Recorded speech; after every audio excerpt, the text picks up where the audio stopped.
അതിരുകളയ്ക്കൽ രോഗികളുണ്ട്. അവരുടെ ഒരു പ്രത്യേക മേനിയ 4 വശത്തുള്ള അതിരുകൾ കിളച്ച് എടുക്കുക എന്നുള്ളത്.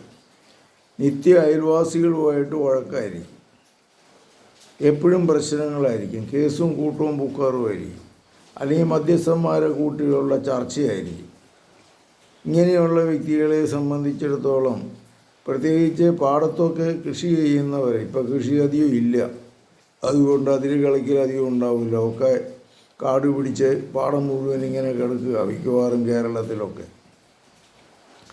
അങ്ങനെയുള്ള വ്യക്തികൾ ഇല്ലെങ്കിൽ തന്നെ മറ്റിടത്ത് നമ്മുടെ പുരയിടത്തൊക്കെ ഇതേമാതിരി അതിര് കളിക്കലും വേലി മാറ്റി കുത്തലും ഇങ്ങനെയൊക്കെയുള്ള തരമാണ്. ഇതെല്ലാം നോർമലാണ്. ചിലപ്പോൾ പ്രശ്നങ്ങളുണ്ടാകാം, അഭിപ്രായ വ്യത്യാസം ഉണ്ടായാൽ 2 പേരും കൂടി ചർച്ച ചെയ്ത് നോക്കുക, പറ്റുന്നില്ലെങ്കിൽ വേറെ 3ാമതൊരു മധ്യസ്ഥനെയും കൂടി കൂട്ടുക, അങ്ങനെ കൂടിയിട്ട് തീരുമാനിക്കുക. അതിന് കേസും കൂട്ടും പുക്കാറുമായിട്ട് നടക്കുന്നത് നമുക്ക് ഉപകാരപ്രദമല്ല. കർത്താവ് ഈ മക്കളെ അങ്ങയുടെ സന്നിധിയിൽ സമർപ്പിക്കുന്നു. ഇവരെ അങ്ങയുടെ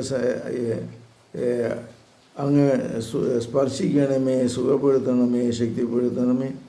നമ്മുടെ കർത്താവ് യേശുമിശിഹായുടെ കൃപയും പിതാവായ ദൈവത്തിൻ്റെ സ്നേഹവും പരിശുദ്ധാത്മാവിൻ്റെ സംസർഗവും നിങ്ങളോടുകൂടി ഉണ്ടായിരിക്കട്ടെ, എപ്പോഴും എപ്പോഴും എന്നേക്കും. ആമേൻ. യേശുമിശിഹായ്ക്കും സ്തുതിയായിരിക്കട്ടെ.